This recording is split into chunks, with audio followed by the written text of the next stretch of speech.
talk about how to do a drywall repair like a pro. There's a few things you're going to need for the job. First, you're going to need some wallboard joint compound, a scraper, and a spreader for the joint compound, a utility knife with a sharp blade and some extras if you have those on hand, a drywall sander, and you know it's for drywall because it's got some sort of a cushion inside of it as opposed to just regular sandpaper that you use for wood.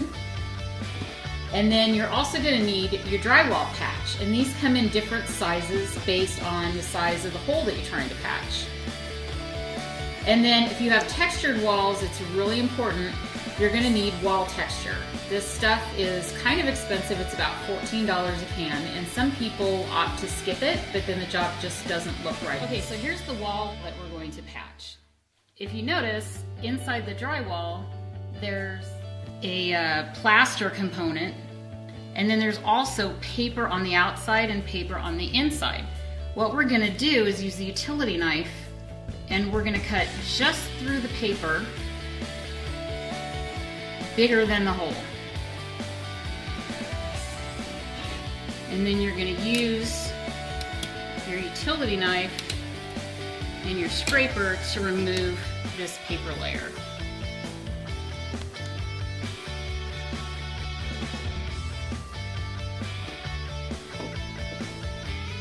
This is what it's like.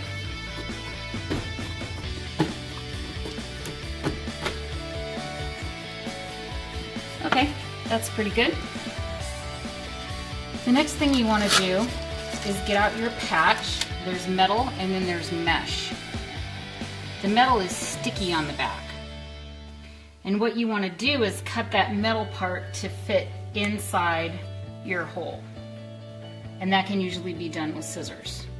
Is peel the metal and the mesh away from each other.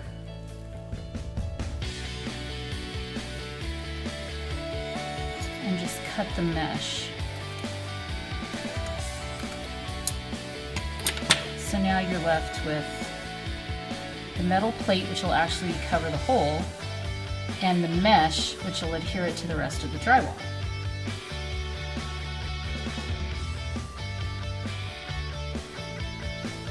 Like that.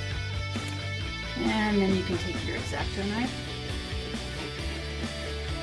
and cut any overhanging mesh.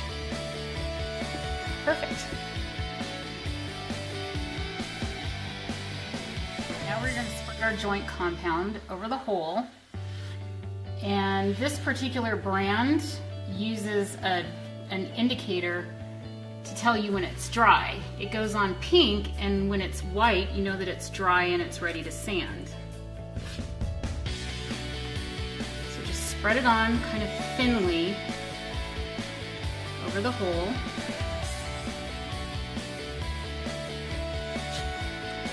Okay, now that we've sanded our patch smooth, and I just took a vacuum cleaner and sucked off most of the dust, now we're going to use our wall texture.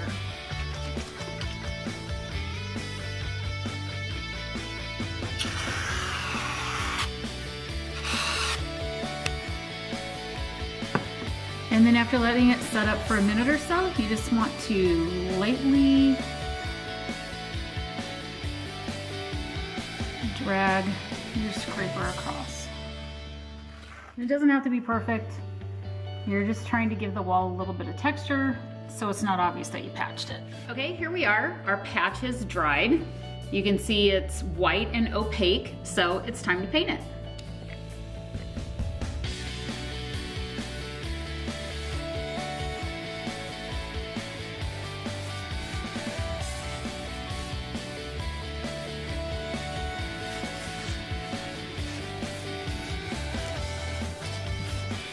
And there you go. It's all done. It's like the hole was never there.